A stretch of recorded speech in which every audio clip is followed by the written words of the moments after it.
Hello, everyone. Welcome to this episode of The Next Degree. My name is Patrick Sheard. I'm one of the program coordinators here at the Family Centered Educational Agency, and this episode is all about scholarships.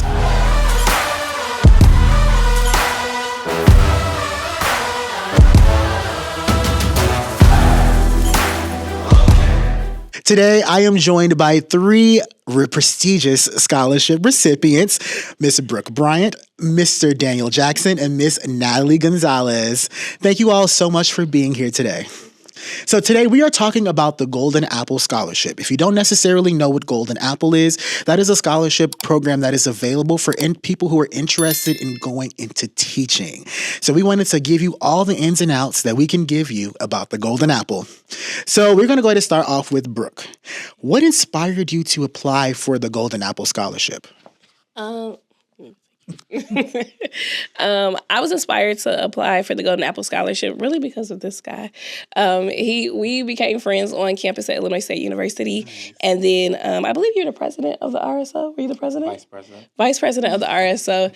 And he was like, you should apply. Like, you want to be a teacher? This is a perfect scholarship for you. And I was like, I don't like writing. But I knew I wanted to be a teacher. I needed the money, right? And so I did end up applying, and I won it. So, nice. Yes. Daniel, what about you? I had a teacher at Jones in high school. She encouraged me to apply because she thought that I was a great candidate. Since I had been a teacher candidate going to ISU, so she recommended me to apply for the scholarship. Nice. And I just thought about it, went up to the office actually before I applied and said, hey, what is this about? Did a little research, and they said, apply. Daddy? So I knew that I always wanted to become a teacher. And so I remember talking to my high school counselor about it. And he told me about it, and I did some research, and I eventually found out that my next door neighbor was a Golden Apple recipient, and she worked for Golden Apple. And so that definitely inspired me to want to be a part of it. And yeah, I don't know. It was really interesting to me. I researched about everything that it entailed, and I knew that I wanted to be a teacher, so I felt like it was just a no-brainer for me. Amazing. Amazing. Hold on to that one for me. Just hold on to it. Now, Daniel, how did you show your passion for teaching or public service throughout your journey? I've shown my passion for teaching and civic engagement through mentorship. Mentorship has been a great passion of mine because I was mentored by several mentors, men and women, who have saw need in helping, supporting me throughout my journey in life. These mentors help provided opportunities where I've met President Barack Obama, various mayors, got guidance to navigate to go to college, applying for scholarships, and I definitely saw a need for helping breaking down information for other people and also serving our community. Mm-hmm. So what are some initiatives? Because I've heard about Tie Tuesdays. Can you kind of go into that a little bit? So through mentorship, I've created the organization with Brooke. She's a co-founder as well. I didn't know that part. Good friends from Illinois State. Okay. Right. We created the Tie Tuesday Foundation, which is a mentoring organization that builds confidence and professionalism in young men ages 10 and 13. Nice. And we have a STEAM education program that's also supportive of our young men from 5th to 8th grade. A young man of mine, which was a former student of mine, asked me to create an organization that will be outside the school so that they can be able to do community service and also receive mentorship and guidance. Nice. That's amazing. Now, Natalie, what kind of mindset helped you stay motivated during your Golden Apple application process? So during that time, there was a lot of stuff going on in my life during that time. And so I knew that education was my way out. And so honestly, that was my mindset. Like, I didn't have a lot of wiggle room to really mess around. I knew what I wanted to do, and I felt like I had to go through with it, or else, I didn't have many options besides that. That's how I felt at the time, Looking back, I know I was being very hard on myself. But yeah, I don't know. That was something that really pushed me. That's what's up. All right, next question. We're going to go to Brooke. In your opinion, what is Golden Apple really looking for in a scholar? Sorry. Golden Apple is looking for, when you're applying, they're looking for you to be vulnerable. They're looking for you to tell your truth, to be honest about the situations that you're going through, what makes you want to be a teacher. And they want you to really want to be a teacher. You know what I mean? Like, you don't want to just get the money and then not follow through, because it does have follow through with it. So once you win the scholarship, you have to teach in a low income school for 5 years. After you graduate. So it's a commitment past graduation.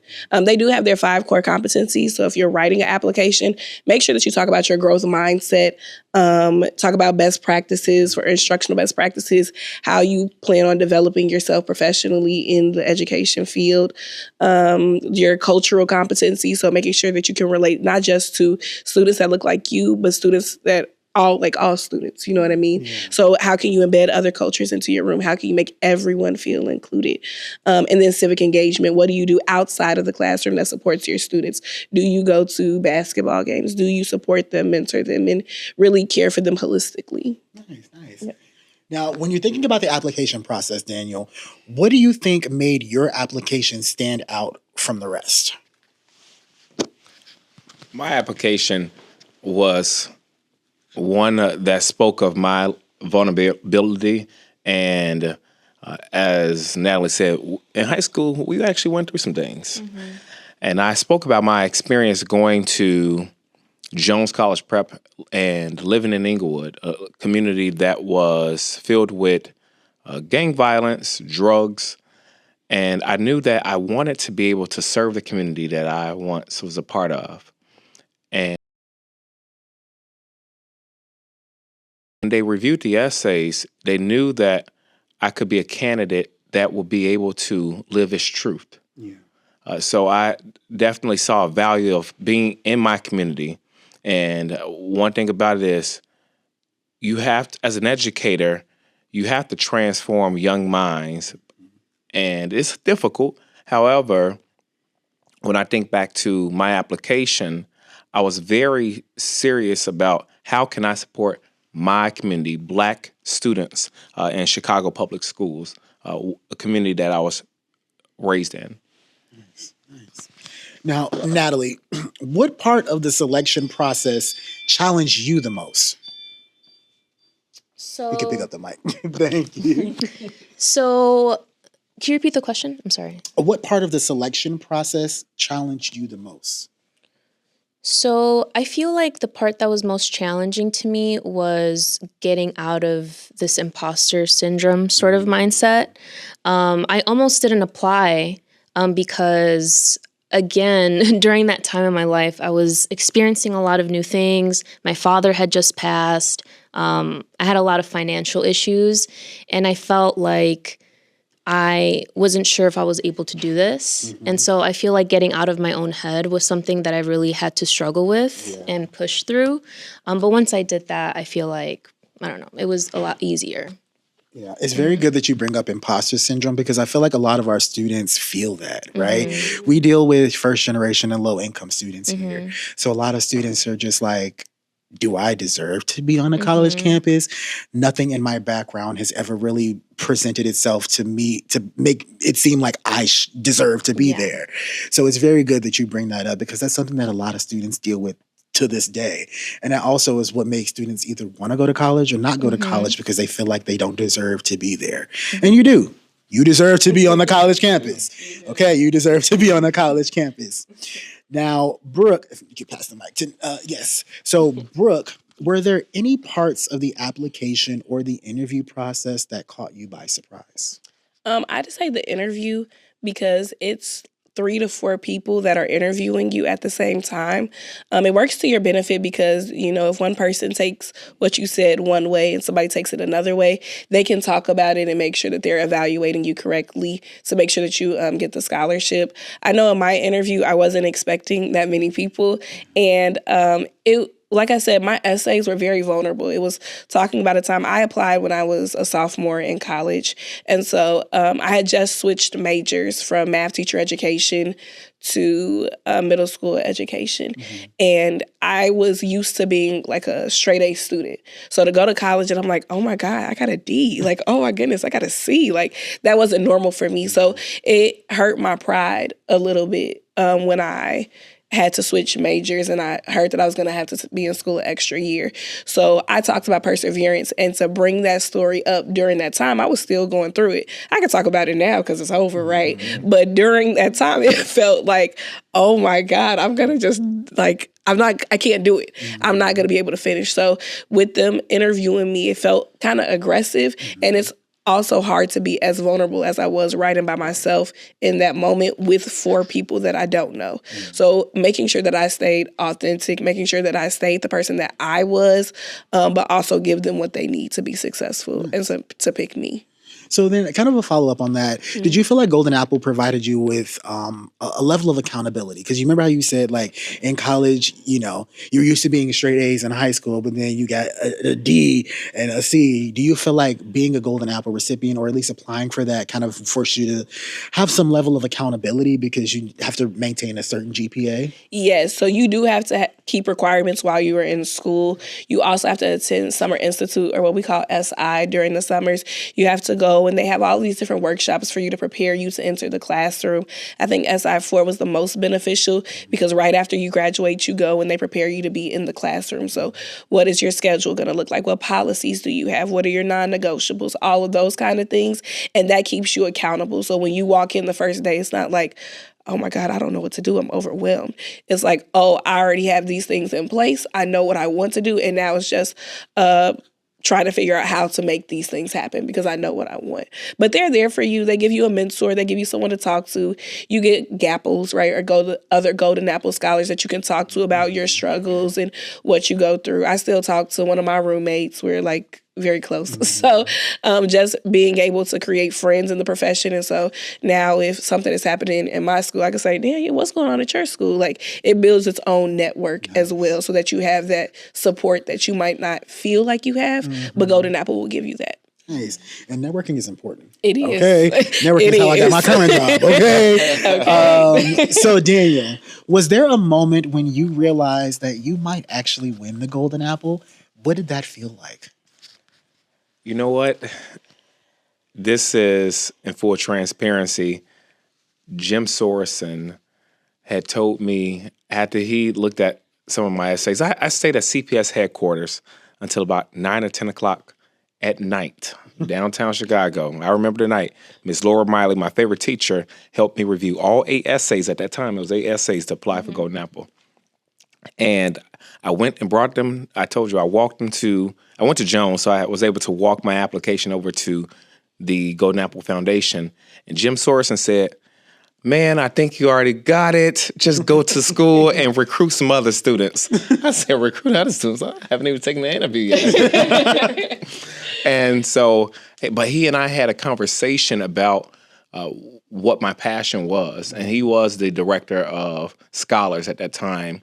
And so he and I had spoke about the way education was going and how education, the system of education needed more men, and what was I can't remember the specific percentage or demographics for men versus women at that time, but they were very low. And he knew that I had a passion. I had already been working at the Salvation Army Child Care Center, trying to get experience with younger people. And so I had been doing that for 4 years. And I had explained that to him and what brought me into education. And so he kind of gave me that assurance that I would probably receive the scholarship. Nice. And all of my friends who I actually talked to about it, they received the scholarship as well. That's amazing. Now, Natalie, what advice would you give to someone who is working on their personal essay for a Golden Apple? I would say be as authentic as possible. Write something that you genuinely want to write about, not something that you think they want to hear. I work with juniors now and I help them create personal statements. So I always tell them to find the qualities that you want to highlight about yourself and make sure that that's shining through. I feel like sometimes students, the things that they want to write about, it's almost like they're trauma dumping, right? Without really finding a focal point. And so it's okay to talk about experiences, even if they're traumatic. However, you need to frame it in a way that is highlighting the qualities that you bring to the table. So I remember when the application process, we had to write 8 essays. And I remember writing about my father. At the time, was a very traumatic thing for me. It literally happened a couple months, I think, before the application process. But I framed it in a way where I wasn't just trying to talk about this bad thing that happened, but what did I learn from it? So, yeah, I would say that would be my advice. Nice. And to follow up with that, is there anything that you would have done differently when it comes to the application process? Honestly, no. I feel like I was authentic with the stories that I was presenting. The only thing I wish I would have done differently, I guess, I wish I would have applied sooner. I applied the year after my first year of college, and I wish I would have done it sooner. It's probably my only regret, to be honest. Okay. And it's very funny how you talk about personal statements because, being in TRIO, I help students with creating their personal statements, right? And a lot of the times they are kind of just trauma dumping, right? But it is important because that experience is what shaped you into a person. And a lot of the institutions are wanting to see how did you overcome some sort of struggle, right? So telling those stories is important. So I agree with that. Thank you. Now, Brooke. What's one thing you wish someone had told you before you started applying for Golden Apple?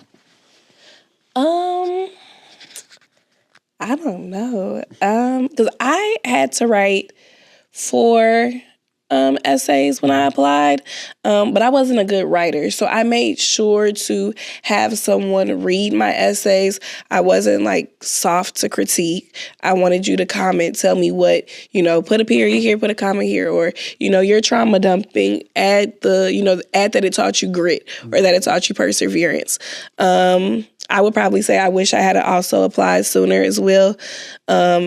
But I don't really have anything that, it didn't really catch me by surprise, but also he was there coaching me the entire time. So do it this way, make sure you do it this way, call this person, talk to Corey, just being specific on what to do. So I had a coach to coach me through applying for the scholarship. Nice. Now, Daniel, if you could go back and give your past self one piece of advice before you applied for Golden Apple, what would it be? Giving myself some past advice before applying for Golden Apple. Yeah. One piece of advice you would give your past self before you apply for Golden Apple. That's quite a difficult question. I wasn't going to keep it easy for you. Making you think a little bit. Be vulnerable, authentic. That's all I can think of. And at that time, I thought I was being very vulnerable, and I thought I had shared my experiences of my passion for education, my experiences growing up in Inglewood and Brownsville. But I think I also could have spoken about beyond the future. I think they spoke a lot about teaching aspects, and teaching not only just keeps you in the classroom, but expanding outside the classroom, leadership experiences. I never would have known I would be a founding president of a nonprofit. So I think I will have been speaking about what are skills that this classroom will teach me, and what skills I can use that's transferable outside of the classroom. And so I'm appreciative for the experiences that I've had as an educator, because it has guided me to help support students outside the classroom, and not just seeing students as the academic side, but seeing them outside the school building with social, emotional, the athletic side of them, the other given talents, music or art talents that they have. So just thinking about how can we support children outside the classroom? I already spoke about what I would have done in addition to being a teacher, because most educators are not just educators in the classroom. Yeah. The real mentorship and real support happens outside and later on when you're not in front of those children teaching traditionally to them. Yeah. I feel the exact same way, honestly. Like, a lot of the times with dealing with kids, dealing with first generation, and dealing with trio kids, there's a lot of things that you don't understand about them. And of course, I can always just talk college, talk FAFSA, talk about these things that you have to do. But there's a whole other side to students, right, that needs to be exposed. So I was able to start coaching speech, and that also taught a different side. Some of my trio kids were on the speech team. So I got to see a different side of them that I didn't get to see with them just being in trio, you know? It's nice to see them in the classroom, and some students shine, but some students don't shine in the classroom. So me being a drill team coach, I got to teach discipline. Or me doing praise dancing, that I got to see different students shine in places where maybe math wasn't their strong suit, but dancing was their strong suit, or student council and giving them leadership skills. So I completely agree with what you're saying. Amazing. Now, Natalie, how has being a Golden Apple Scholar prepared you for student teaching and your future in the classroom? I could go on and on about this.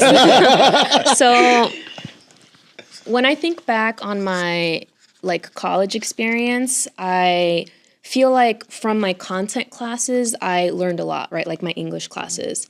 But my education classes were like, meh. I feel like there's only so much that you can learn about education from books, right? A lot of what you learn about education comes from hands-on experience.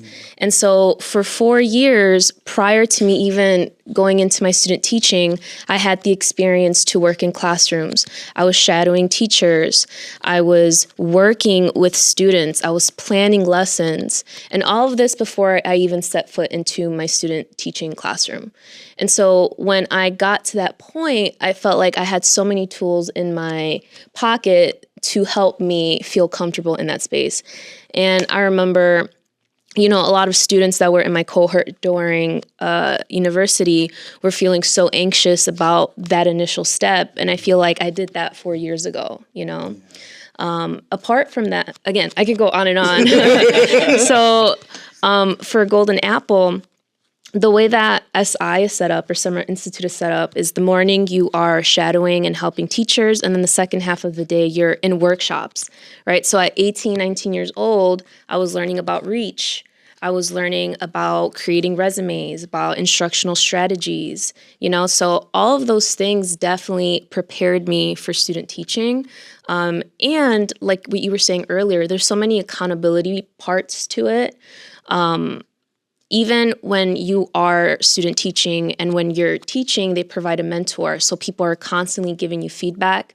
I would have random days where my mentor, Mama C, would come in and observe me while I was teaching, right? In a way that wasn't punitive, but was trying to give me constructive criticism, So there's so many things that I felt prepared me for my teaching, for sure.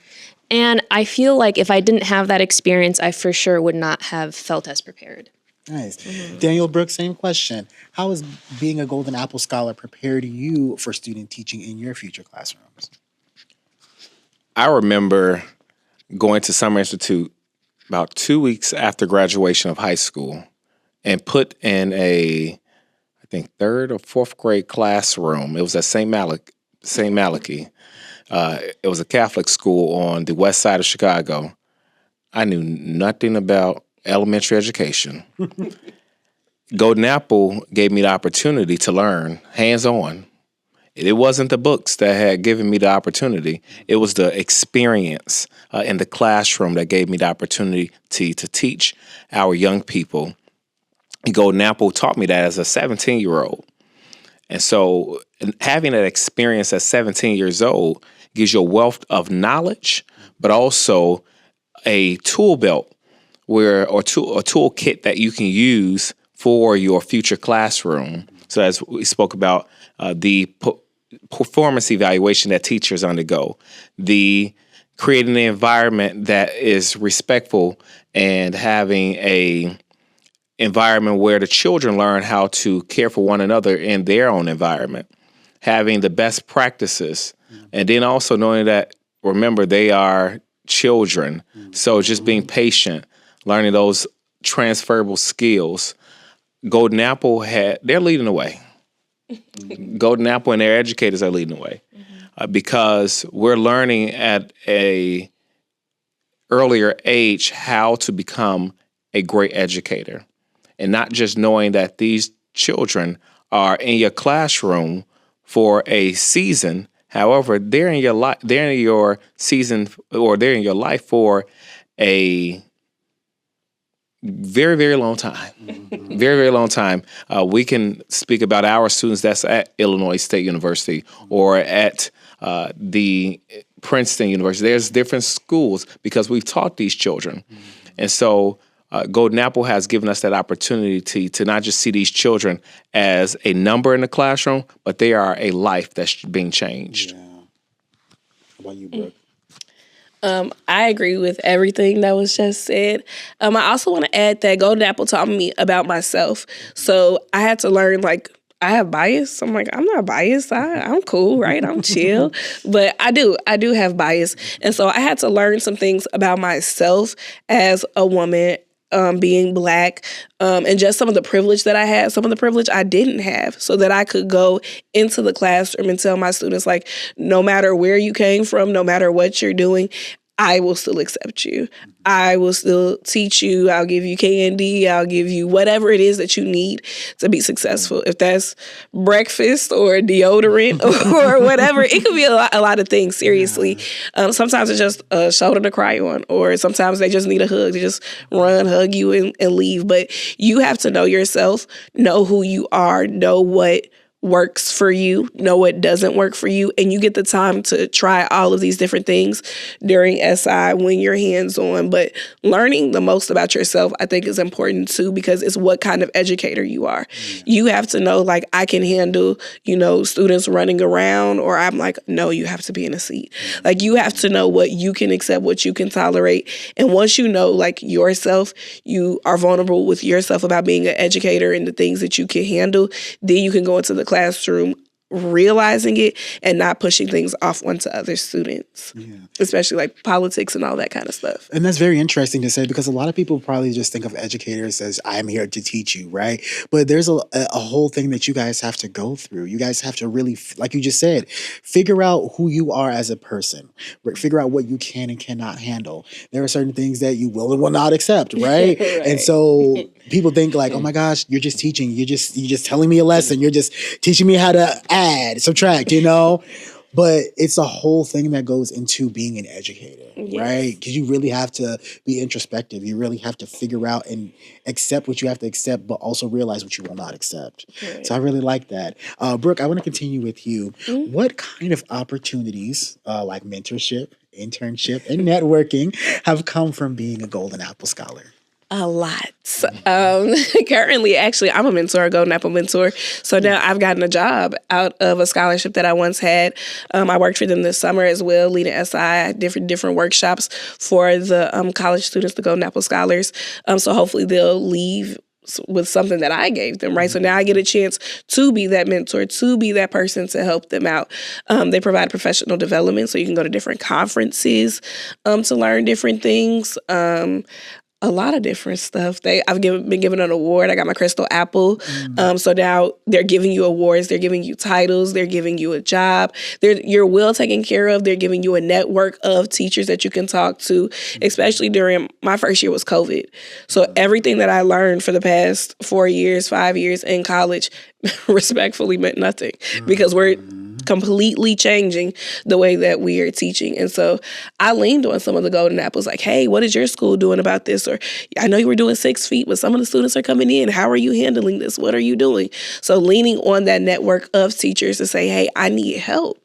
And that's not something that you have to pay for, right? It's a free benefit. So that I would say would be very, very beneficial, and all of the exposure that you get to current things happening in education. Nice. And congratulations on your Crystal Apple, by the way. you. I heard that good news.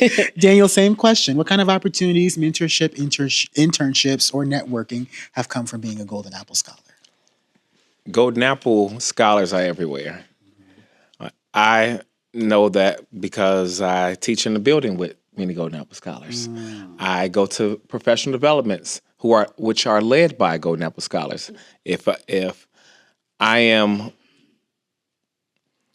during my summertime, I am teaching Golden Apple Scholars. If that's at DePaul University or at U of I, Chicago, I want to be there to support scholars. Because Golden Apple has supported me, I'm there for them. And so Golden Apple has been a beacon in the community, especially in Chicago public schools. Chicago public schools have so many partnerships with them because they know that they're transforming the lives of young people in the schools. In most colleges, I remember at one point, the budget was not passed. The state budget was not passed. I was at Illinois State, and Illinois State said, "You all, Golden Apple Scholars don't have to worry about that scholarship. It's covered because we know that they have a strong commitment."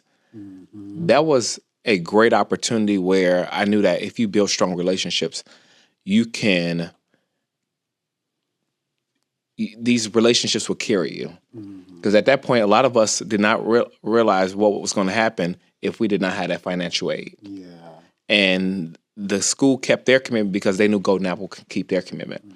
And so Golden Apple is an organization that has strong stability and a strong network. As Brooke said, she goes to lots of conferences and be led. And she and I call each other often, and we'll speak about what programs we're doing with Golden Apple. If she's being a mentor, I'm being a reflective lead. This is actually her first year of being a reflective lead, which is also leading young scholars. I believe they're like 17, 18. Sometimes they could be 19 or 20. But they are pre-service educators, and we're trying to give them the best supports and best practices so that they can become a great educator. So I just enjoy the experience that Golden Apple has provided or afforded me so that I can be able to support other scholars. Nice. Natalie, same question. So in regards to mentorship, Golden Apple assigns you certain mentors, right? And those mentors follow you throughout your first couple years of teaching. And so, again, I said this earlier, I feel like they really did a great job in giving constructive criticism in a way that didn't feel punitive, right? As teachers, we're constantly being evaluated. And so having a person there that genuinely wants to help you was something that was very helpful. I've met so many amazing people throughout Golden Apple that have really, truly been a support system. This is my 8th year teaching. And so when I think about all the different things that we have gone through these past 8 years in education, from COVID, from like strikes. Right now in my community, there's a lot of things going on with ICE, so there's so many things that have been hurdles in my education journey. And I feel like the people that I've met through Golden Apple have really held me up. It's an amazing community. And yeah, who wouldn't want that type of community, We love a good support system over here. All right, the last question I have for all of you. What is the best advice you'd give to someone wanting to go into teaching?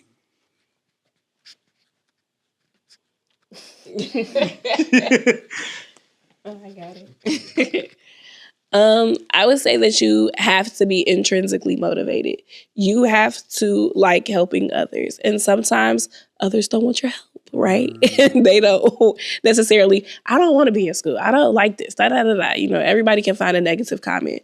So you have to be able to take that comment and turn it into something wonderful. You have to be able to say, you came to school today. Like, oh my goodness, you got a haircut. I noticed. Or you just have to be overly, excited to see some students because you don't know what they're going through at home. You don't know what trauma they're going through, if they had lunch, if they had dinner, if they had clean clothes or whatever the case is. So, teachers always talk about, it's never enough. We don't get paid enough, right? But you have to be intrinsically motivated. You have to like helping people. You have to like being with children. You have to get some sort of joy from it, or else it's not for you. And you don't want to go into a classroom and cause the damage because you don't really want to be there. Like, you don't want to, I just need the money so I can finish my degree. No, you need to be somebody who wants to be there, because your entire mind shift around your classroom will change based on how you feel. And the kids will pick up on how you feel. They know which teachers, this teacher cares about me, this teacher doesn't. I want to be with this teacher because, I feel seen or I feel heard. So I would say that you have to be intrinsically motivated to want to be a teacher and to carry that with you when you go throughout your college experience and once you get into your classroom. Illinois State former President Larry Dietz once said, the biggest room is the room for a open mind and growth. Golden Apple, one of their core competencies is a growth mindset. Education requires you to have a growth mindset, a room for growth. Everything is changing. As Brooke said, she had learned 4 years worth of content and experience. COVID hit. The world changed. We had not seen an opportunity where we would be teaching young people online. They did not see it. Their parents did not see it. So you have to be able to change. Education is always changing. So just know that there's nothing that's going to be just consistent always. We love routines. We love consistency. But do not frame your mind where you cannot grow. Children change. And so you have to be able to know how to work with all children. And families change. Schools change. Demographics of communities change, especially within these past 5 years. Content changes. So I would say having a growth mindset will really help you as an educator, because nothing is the same. And I know I'm sometimes pretty stubborn. And I like consistency. However, I had to learn and grow. And that has helped me become a better educator, because it pushes me to not be stagnant. So I want to reiterate everything that you guys said. Something that you said was passion, right? A teacher really needs to have passion for what they do. I feel like there are a lot of educators who are in the profession without the passion and cause unintentional harm to students. And again, it's unintentional, but because they don't have the right attitude, a child sometimes could be harmed by that unintentionally. And so definitely loving what you do has to be there. If you're questioning whether or not you want to do it, it's probably not for you. And being flexible, right? Learning how to adapt to your surroundings. I think about my experience with COVID and how we didn't know how to navigate that. And I created so many meaningful relationships through the screen, and I've never seen their face, right? Their computer screens were off or whatever, but I felt so connected to them in a very scary time, And so any moment where I feel like I'm starting to feel comfortable, I feel like that's my sign to really push myself to go a different route or to teach it in a different way. This year, I feel like that's something that I'm working on. I'm trying a lot of new things, and it's a lot of work, right? I could keep teaching the same thing that I've been teaching for the past 8 years, but kids change, so we need to change with them. Yeah. Well, you pass it back. I want to thank you all so much. This interview was very enlightening. I've learned a lot about you all. Thank you for telling me about your journey. I really appreciate you all for being here. And I want to thank you all for tuning into this episode of The Next Degree.